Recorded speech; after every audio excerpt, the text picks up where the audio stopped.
పాత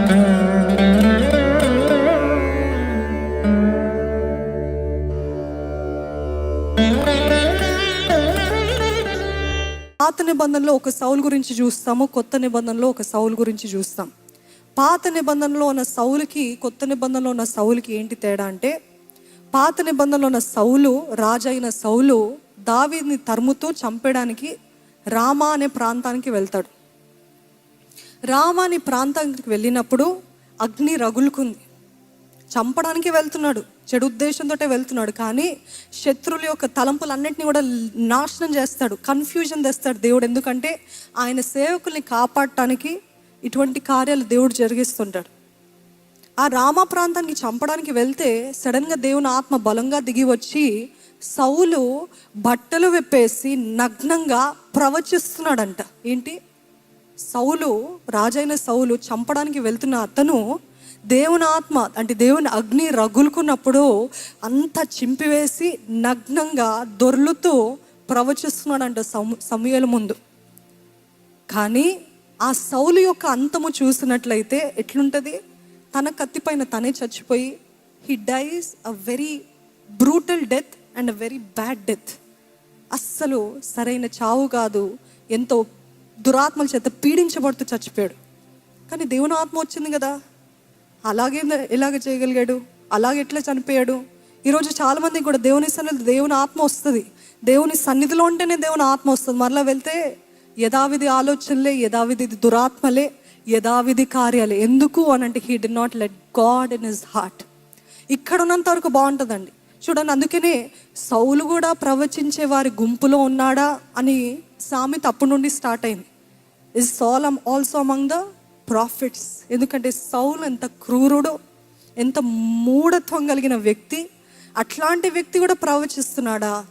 ఆలయంలో దేవుని సన్నిధిలో ఉన్న ప్రతి ఒక్కరికి అటువంటి శక్తి ఉంటుంది. కానీ ఇంటికి వెళ్ళిన తర్వాత ఏం చేస్తున్నావు అనేది ముఖ్యం. ఇంటికి వెళ్ళిన తర్వాత ఆయన మార్చుకోలేదు. మరలా అదే ఈర్ష్య, మరలా అదే ద్వేషము, మరలా అదే. నేను దేవుని సన్నిధిలో భాషలు మాట్లాడేశానండి, ఇంటికి వచ్చిన తర్వాత దురాత్మల భాషలో మాట్లాడుతున్నారండి. దేవుని ఆలయంలో భాషలు మాట్లాడడం, మరి ఇంటికి వెళ్ళిన తర్వాత దురాత్మల భాషలా? ఎందుకంటే దేవుని ఆలయంలో అందరితో ఉన్నప్పుడు, దేవుని సన్నిధి బలంగా ఉన్నప్పుడు, సమాజంగా కూడినప్పుడు దేవుని ఆత్మ బలంగా పనిచేస్తూ ఉంటాడు. కానీ ఇంటికి వెళ్ళిన తర్వాత ఒక్క చెడు ఆలోచన నువ్వు ఎంటర్టైన్ చేసావనుకో, మరలా చెడు భయంకరమైన వీక్నెస్ నువ్వు ఎంటర్టైన్ చేస్తావనుకో, మరలా వస్తాడు దురాత్మ. ఇంకో సౌలుని చూస్తాం. ఆ సౌలే పౌలు. ఆ సౌలుగా ఉన్నప్పుడు దేవుని వెలుగు ప్రకాశించి ఆయన గుడ్డితనం కలుగజేస్తుంది. ఆ గుడ్డితనం కలుగజేసిన తర్వాత ఆ బెడ్ పై నుండి పశ్చాత్తాపడ్డాడు. పశ్చాత్తాపడిన తర్వాత ఎవరైనా ఆయనకి చెప్పాడు అప్పుడు బాప్టిజం తీసుకో అని చెప్పిన తర్వాత ఎవరైనా ఆయనకి మెసేజ్ బోధించారండి, ప్రసంగం చేస్తారా? నువ్వు ఇలాగ ప్రకటించాలి, నువ్వు ఇలాగ దేవుని సాక్షి. No, the fire in him kept compelling him. అర్థమవుతుందా? ఈ సౌలుకి ఏమో ప్రవచించాడు, అంత చేశాడు. మరలా ఇంటికి వెళ్ళిన తర్వాత యథావిధి. ఈ సౌలు ఒకప్పుడు క్రూరుడు ఉన్నాడు, కానీ ఎప్పుడైతే దేవుని ఆత్మచేత నింపబడ్డాడో దేవుని సొత్తుగా మార్చబడి ఎవ్వరు చెప్పక్కర్లేకుండా బలవంతము, క్రీస్తు ప్రేమ చేత బలవంతం చేయబడి ఆయనంతట ఆయనే సువార్త, కొరడా దెబ్బలు, రాళ్ళ చేత దెబ్బలు ఇవన్నీ తిని nothing can stop him. I'm asking you, what kind of fire do you want? Do you want the fire that Saul in the Old Testament had, or do you want the fire that Paul had? There's nothing wrong with the fire. అంటే fire తప్ప, దేవుని ఆత్మ నింపుదల తప్ప కాదు. వీరి మనస్సు ఆలోచించే విధానం, వారి ప్రవర్తన తప్పు. కాబట్టి దురాత్మలు ఒక ఆయన ఆహ్వానించాడు, ఇంకొకరు పరిశుద్ధాత్మ శక్తి చేత నింపబడ్డాడు. ఈరోజు ఎవరిని ఎంటర్టైన్ చేస్తున్నామండి? ఎవరిని? పరిశుద్ధాత్మున్న దురాత్మన? ఈ 3 కట్టెల గురించి నేను మాట్లాడదలుచుకున్నానండి. 3 కట్టెలు ఉన్నాయి. ఏ కట్టెలు మనము కాల్చివేయాలి, ఏ కట్టెలు మంటలో వేయాలి, ఏ కట్టెలో వేయాలి? దాని ముందు ఒక మాట చెప్తాను. ఈరోజు నా జీవితంలో జీవపు కార్యాలు జరగాలి, మంట రగులుకోవాలి అని ఆశపడుతున్న ప్రతి ఒక్కరు కూడా ఈ మాట మాత్రము జాగ్రత్తగా వినండి. దేవుని సన్నిధిలో మనం అందరం అంటాము, ఈరోజు దేవుడు నాతో మాట్లాడిన విధానం బట్టి నేను ఇంకా ఇప్పుడున్నలాగా నేను ఇంకెప్పుడు ఉండను. I will not be the same. I am changed, I am transformed, I am renewed అంటాం. కానీ ఇది నిజమా? ఎందుకంటే మళ్ళీ ఇంటికి వెళ్ళిన తర్వాత అదే అలవాట్లు, అదే ప్రవర్తన, అదే కోపము, అదే నో సెల్ఫ్ కంట్రోల్, ఇవన్నీ ఉంటాయి మన జీవితాలు. కానీ I you really telling the truth? I will not be the same. No, you will be the same, but you have to make a change in your self. నా జీవితంలో మార్చబడాలి. ఎలాగ మార్చబడాలి? అదే పద్ధతి ఫాలో అవుతే మార్చబడలేరు. అదే మనుషులతో తిరిగితే మార్చబడలేరు. నేను రోజు 12కి లేస్తానండి, నాకు దేవుని అగ్ని కావాలండి. కుదరదు. నాకు నిజంగా అగ్ని కావాలంటే నేను మొదటిగా దేవుని వెతకాలి. నాకు నిజంగా దేవుని అగ్ని కావాలంటే ఎవరు లెగకముందే చీకటి ఉన్నప్పుడే నేను దేవుని వెతకాలి అనే ఆలోచన ఉందా? If you're really thirsty for the fire of God, దేవుని ఆత్మచేత ముట్టబడాలి, దహించబడాలి, దేవుని జీవపు కార్యం జరగాలంటే what are you changing in your life style? అందుకని మొదట్లో అన్న, revival is not an event but it is a life style. ఏమి మార్చకుండా నాకు దేవుని అగ్ని కావాలంటే కుదరదు. ఉపవాస ప్రార్థన రేపు అంతా ఉంటారు, రేపు ఎల్లుండ 3 రోజులు ఉంటారు. దాని తర్వాత ఏంటి? What are you going to change after that? Are you still going to watch the same stuff? Are you still going to do the same things? Are you still going to hang around with the same people? అదే మనుషులతో, అదే పిచ్చి పిచ్చి భాషలు, అదే దృశ్యాలు, అవే చూసుకుంటూ నాకు అగ్ని రావాలంటే కుదరదు. You have to change. ఇది మార్చుకోవాలి, ఈ పద్ధతి మార్చుకోవాలి, ఈ ప్రవర్తన మార్చుకోవాలి, ఈ అలవాట్లు మార్చుకోవాలి. ఈ టైం వేస్ట్ అవ్వకూడదు. ఈ టైం నేను దేవునికి కేటాయించాలి, లేకపోతే సంథింగ్ ప్రొడక్టివ్ అని మీరు మార్చుకుంటేనే మీ జీవితాల్లో మంట రగులుకుంటూనే ఉంటుంది. ఈరోజు 3 కట్టలు అని చెప్పాను కదా. మొదటిగా మనం కాల్చాల్సింది ఏంటి తెలుసా అండి? శరీరాశ. రెండవది greed. First is lust, second is greed, and third is pride. అందుకనే శరీరాశ, నేత్రాశ, జీవపు డంబము. ఈ శరీరాశ అనే కట్టె మనము దేవుని అగ్నిలో కాల్చేయాలి. ఈ గ్రీడ్ అనే కట్టెని కాల్చేయాలి. గర్వం అనే కట్టెని కాల్చేయాలి. దేవుడు యేసుప్రభు 3 విషయాలు రహస్యంగా చేయమన్నాడు. ఏంటి తెలుసా? ప్రార్థన రహస్యంగా చేయి, ఉపవాసము రహస్యంగా చేయి, ఇవ్వటము రహస్యంగా చేయి. ఇప్పుడు చూడండి, లస్ట్, గ్రీడ్, ప్రైడ్. ప్రార్థన మనము చేస్తే లస్ట్, శరీర క్రియలు అన్నీ కూడా ఆటోమేటిక్గా లయపరచబడతాయి. అదే రీతిగా ఏంటిది? ఉపవాసము చేస్తే అంత కూడా మన ప్రైడ్ అనగదొరుకుతామంట. మన గర్వము, అహంకారపు తలంపులు అన్నీ కూడా త్రొక్కివేస్తాం. అదే రీతిగా ఇవ్వటములో మనలో ఉన్న స్వార్థ బుద్ధి, అత్యాశ ఎలా పోతుందంట ఇవ్వటంలో. మొదటిది ఏంటి? శరీరాశ, అతి ఆశ, గర్వము. శరీరాశను ఎట్లా జయిస్తారు? ప్రార్థన. అతి ఆశను ఎలాగ జయిస్తారు? ఇవ్వటంతో. గర్వాన్ని ఎలాగ జయిస్తారు? ప్రార్థనతో. అందుకనే 3 పేట్ల తాడు అంత ఈజీగా తెగిపోదు అని ఆయన వాక్యం తెలియజేస్తుంది. ఎలాగ తెగిపోతుంది ఇటువంటి చీకటి కార్యాలు? శరీరాశ, నేత్రాశ, జీవపు డంబం ఎలాగ పోతుంది అని అంటే ప్రార్థన, ఉపవాసము, ఇవ్వటము. Give in secret, pray in secret, fast in secret. ఏంటండి? Give in secret. ఇచ్చేటప్పుడు 10 మందికి చెప్పనక్కర్లేదు, అందరికీ చూపించుకొని అక్కర్లేదు. ఇచ్చేటప్పుడు ఒక రహస్యంగా ఇవ్వండి.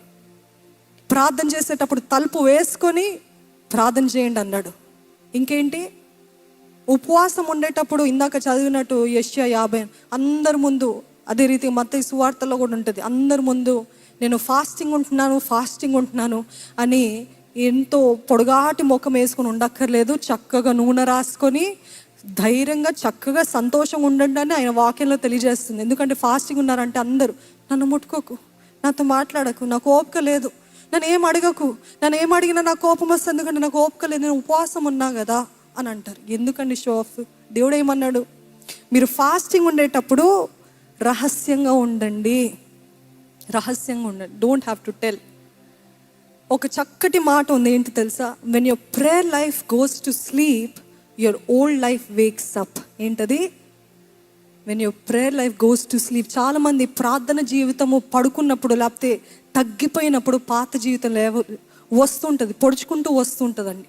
ఈరోజు చాలామంది అనుకుంటూ ఉంటాము, ప్రార్థన ఎంత శక్తివంతమైనదో ప్రార్థన హీనత కూడా అంత శక్తివంతమైనది. అర్థమవుతుందండి? ప్రార్థన ఏ రీతి అయితే అన్ని దోషక్రియలు ఇవన్నిటి నుండి మన ప్రవర్తన నుండి మనకి జయం ఇస్తుందో, అదే రీతిగా ప్రార్థన హీనత కూడా మన పాత జీవితాన్ని బయటికి తెస్తూ ఉంటుందంట. ఒకప్పుడు నువ్వు ఇలాగున్నావు, మరలా అక్కడికి లాగుతుంది.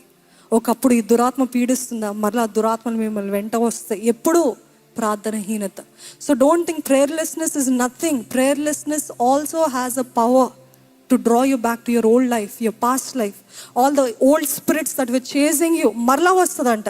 ఒకప్పుడు నేను విడిపించబడ్డా కదా, I had an encounter in God's presence, so I don't need to fast again. నేను మరలా ఉపవాసం ఉండనక్కర్లేదు, ప్రార్థించనక్కర్లేదు, ఇవన్నీ చేయనక్కర్లేదు, ఒక్కసారి పొందుకున్నాను కదా అనకండి. అది అబద్ధము. ఎప్పుడైతే ప్రార్థన జీవితం చచ్చిపోతుందో, ప్రార్థన హీనతను బట్టి ఎక్కడ లేని పాత జీవితము, పాత అలవాట్లు, పాత దెయ్యాలు అవన్నీ కూడా వస్తూ ఉంటాయి.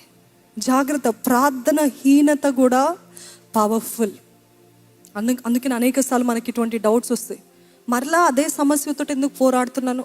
ఒకరోజు నేను లార్డ్స్ చర్చ్లో సాక్ష్యం ఇచ్చాను కదా, దేవుడు నన్ను విడిపించాడని, కానీ మరలా అదే సమస్య వచ్చింది ఏంటి? అదే పోరాటం ఏంటి? అదే దురాత్మ ఏంటి? ఎందుకు? ఆ ప్రార్థన హీనత. అందరి ముందు సాక్ష్యం ఇచ్చారు, ఓహో వీళ్ళు ఇంకా మార్చబడ్డారు అనుకుంటారు చాలామంది.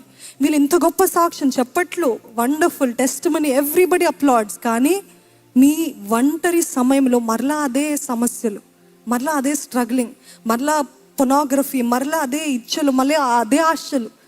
అయ్యో నేను ఆ రోజు దేవుని సన్నిధిలో అలాగా టెస్టిమనీ చెప్పాను, కానీ మరలా దాంతో ఎందుకంటే దానికి కారణము ప్రార్థన హీనత. అందుకనే ప్రార్థన మన డంబాన్ని, మన గర్వాన్ని అనగదొరుకుతుందండి. పౌలు దులిపివేసినట్టు, దేవా ప్రతి భయాన్ని నేను దులిపివేస్తున్నాను ప్రభా, ప్రతి చీకటిని పారద్రోలుతున్నాను ప్రభా.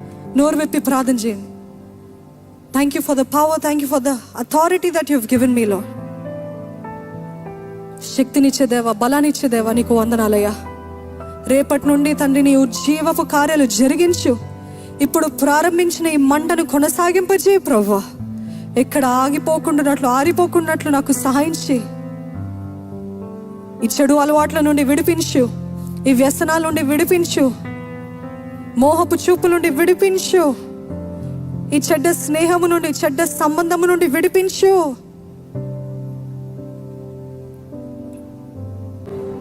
Help us to overcome sin, Lord Father.